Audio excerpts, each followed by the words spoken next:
Bismillahirrahmanirrahim. Assalamualaikum warahmatullahi wabarakatuh. Jumpa lagi dengan kami, saya Aisyah Frida dan kakak Dian Sukma di Crosscheck. Kali ini kami akan sharing dan diskusi tentang logika keajaiban. Katanya, menurut pengalaman saya juga pada waktu itu ya, keajaiban itu semakin dilogikakan semakin hilang dia. Ya, kenapa bisa begitu? Tapi biasanya kan keajaiban itu ada dulu baru kita melogikakan. Iya, biasanya Ya. setelah kita logikakan dia menjadi tiada. Ya, oh biasa aja ya seperti itu. Akhirnya hilang ya. Karena ketika kita pada step itu iya. Saya juga merasakan pengalaman seperti itu. Saya punya banyak keajaiban yang saya rasakan dalam hidup saya, baik yang datang maupun yang keluar dari diri saya gitu kan, tiba-tiba hilang. Karena saya orangnya apa sih penjelasannya secara ilmiahnya gitu kan, harus masuk akal gitu loh. Nah, setelah saya mendapat pemahaman tentang nalarnya, logikanya gitu kan, tiba-tiba itu biasa aja gitu. Sesuatu yang dulunya itu ajaib gitu kan, tiba-tiba kok enggak gitu loh, kok enggak, intensitas kedatangan keajaiban tuh kok seperti hilang gitu, kurang dan hilang. Masa sih harus begitu gitu? Ini sebenarnya sedang turun kelas atau naik kelas kan gitu. Karena kan kita justru berharap dalam kondisi terdesak, oh ada keajaiban. Keajaiban. Kalau seperti tadi begitu datang terus kita logikakan ternyata biasa aja. Biasa aja. Dan semakin dilogikakan itu semakin hilang. Saya sempat merasakan itu, kesalahan saya apa ya gitu loh. Apa ya salah saya ya gitu kan, karena saya tidak mengalami keajaiban dalam waktu yang lama ya, pada saat itu kan gitu. Yang awalnya dulu saya bisa gitu kan, kok jadi nggak bisa gitu loh. Tepatnya apa saya nggak usah cerita ya karena nggak masuk akal. Nah, tetapi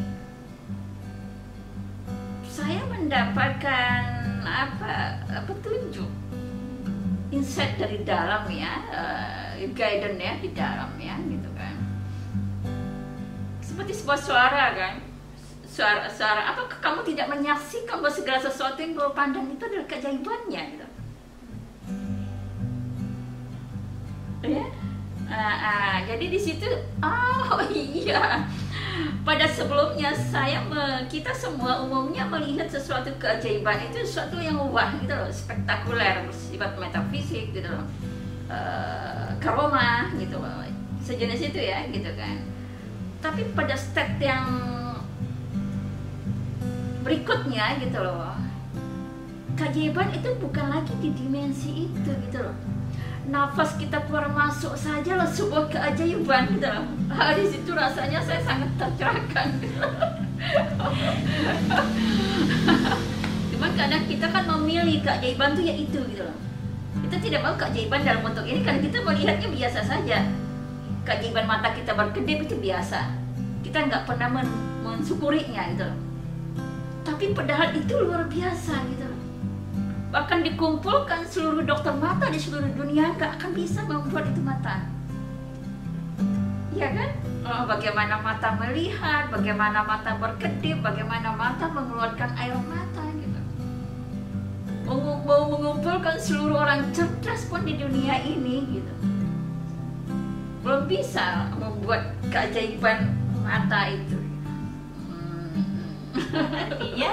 Artinya bahwa hidup ini is magic. Bahwa kehidupan ini adalah keajaiban yang luar biasa.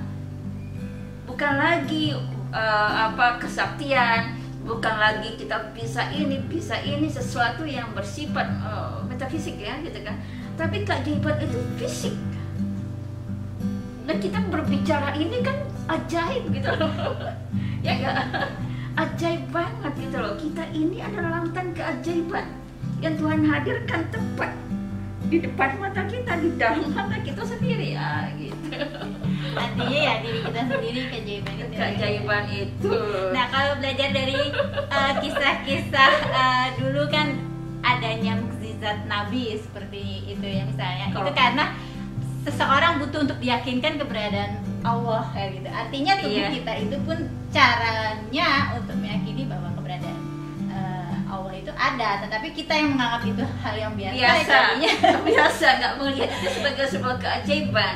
Tapi pada batin gitu kan, karomah itu dibutuhkan untuk mengukuhkan iman orang yang tidak percaya gitu. Ya kan? Nah, ketika orang yang sudah percaya dia tidak butuh itu gitu loh.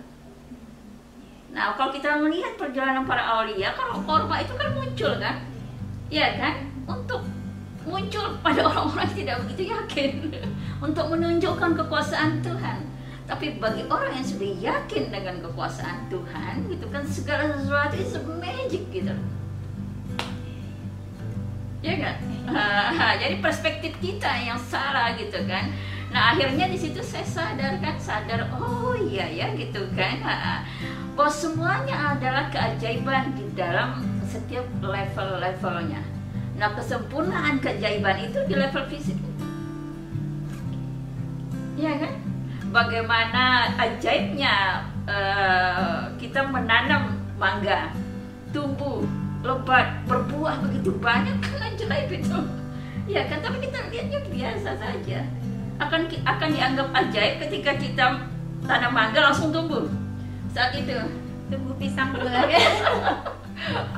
dulu ada tuh apa ya, buah apa, jeruk pepaya, ada macam-macam ya, perkawinan silang ya itu. Jadi sebenarnya bukan keajaiban itu hilang ketika dilogikakan, tapi pertemuan antara nalar dan naluri ini membawa kita melihat keajaiban itu berada di mana-mana. Ketika kita sudah melihat keajaiban, mampu memandang bahwa semua itu adalah keajaiban Tuhan, gitu kan? Keajaiban yang hilang ini datang lagi dalam bentuk-bentuk yang berbeda. Tanpa perlu dicari-cari atau Enggak. dibuat seperti itu. Enggak. Hibrida tadi ya perkawinan. Semua natural terjadi. Oh ya, paham gitu kan. Tapi bagi yang belum apa ya, kadang orang stuck di situ, nggak terus menggali, mencari gitu kan, sehingga nggak mau, saya nggak mau nalarkan, nanti hilang. Ada orang yang belajar kebal ya, ketika dijelaskan secara logikanya nalarnya bagaimana kerjanya, dia udah nggak kebal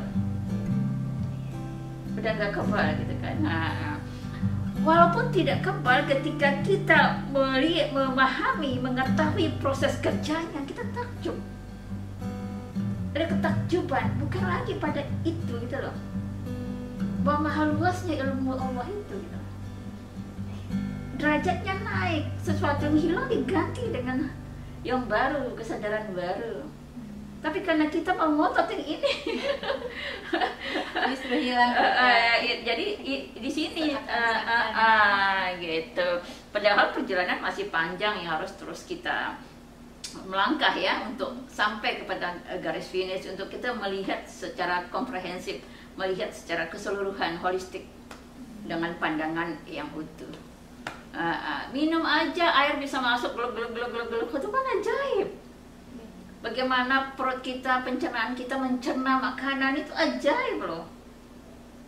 Ya kan, mau EQ-nya berapapun orang suruh buat itu nggak bisa. Itu kan ajaib gitu loh. Nah, akhirnya saya kadang-kadang berbunga-bunga dengan diri saya. Saya merasakan keajaiban Tuhan bagaimana ya. Bahkan dalam kondisi sakit pun gitu kan, saya merasakan keajaiban Tuhan, bagaimana proses kerja tubuh itu, bagaimana tubuh itu bereaksi. Ya kan, bereaksi atas sakit, rasa sakit, atas virus yang masuk. Bagaimana dia membangun sistem imunitas dirinya gitu loh. Itu kan luar biasa gitu loh. Yang kalau kita pikir gitu kan, tidak sanggup kan kita untuk melakukan itu semua. Jadi kita adalah keajaiban yang nyata yang perlu kita syukuri. Cara kita mensyukuri adalah merawat pikiran kita, merawat hati kita, merawat tubuh kita. Itulah bentuk rasa syukur kita. Kadang-kadang kan kita hanya mensyukuri pada level pikiran, lisan. Tapi praktek syukur itu apa gitu? Ya merawat pikiran kita, merawat hati kita, merawat tubuh kita agar tetap berada di dalam zona syukur ini, zona keyakinan kita kepada Tuhan ini, zona berkat ini. Ajaib, kita semua adalah keajaiban Tuhan. Jadi mari kita melihat keajaiban itu secara nyata di dalam keseharian kita, melalui diri kita, melalui kaki kita, tangan-tangan kita bisa bergerak begini, kan ajaib itu. Nah sekarang kan banyak robot-robot ya, masih kaku-kaku kan geraknya. Iya kan, ini kan betapa lenturnya tangan kita, magic. Mungkin itu aja teman-teman, sahabat semua, semoga bermanfaat. Dan apa lagi? Assalamualaikum warahmatullahi wabarakatuh. Cross check.